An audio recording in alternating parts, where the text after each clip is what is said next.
Petrol diesel पाठोपाठ आता पाणी सुद्धा महागणार आहे। जलसंपदा विभागाने पाणी वापरण्यावर निर्बंध येणार आहेत अशा सूचना दिलेल्या आहेत। महाराष्ट्र जलसंपदा नियमन प्राधिकरणाच्या प्रस्तावित जल प्रशुल्क दंडात्मक कारवाई वाढीव जलदर जलमापक मीटर सक्ती पाणी वापर या नियमातील बदल हे होणार आहेत। याविषयी विधान परिषदेचे काँग्रेसचे गटनेते आमदार सतेज पाटील यांच्याशी बातचीत केली आहे। आमचे प्रतिनिधी अमरसिंह पाटील यांनी पाहुया।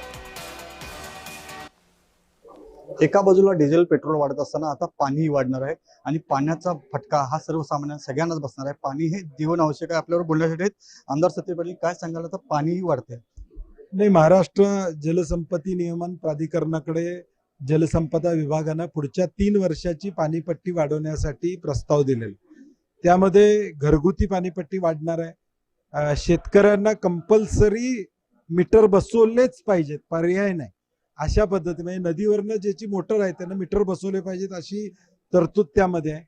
नदीपासून 35 किलोमीटर ज्या विहिरी आहेत त्या विहिरींना असलेल्या प्रचलित पाणीपट्टीच्या 50% त्या ठिकाणी पैसे भरले पाहिजेत अशी तरतूद त्या ठिकाणी आहे।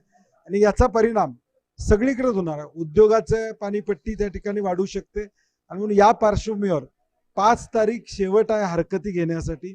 त्यामुळे राज्यातल्या सगळ्यांनी याच्यावर हरकत घ्यावी अशी आमची अपेक्षा आहे, नाहीतर ह्याचा दणका पुन्हा बसेल। एका बाजूला पेट्रोल, डिझेल, वीज आणि आता पाणी सुद्धा, म्हणजे आता पाणी सुद्धा महागणार आहे। घरातलं पाणी, उद्योगातलं पाणी, ही वास्तवता आहे। ती वास्तवता तुमच्या माध्यमातून लोकांच्या पुढे आणण्याचा प्रयत्न आहे। जर 5 तारखेला हरकती घेतल्या आणि हरकतीला जुमान नाही तर तुमची पुढची भूमिका काय असेल? नाही, निश्चितपणे शेवटी जन आंदोलन हे करावंच लागेल, कारण की जर तुम्ही महागाईचा दणका एका बाजूला बसतोय, आता परत जर पाण्याचे दरवाढ होणार असेल तर मग लोकांचं जीवन जगणं अडचणीचं होऊन जाईल। जन आंदोलन उभारून यावर विरोध केला जाईल, पाणीपट्टी कमी केली पाहिजे यासाठी मागणी करण्यात येईल, असं आमदार सतेज पाटील यांनी सांगितलं। अमरसिंह पाटील, जय महाराष्ट्र, कोल्हापूर।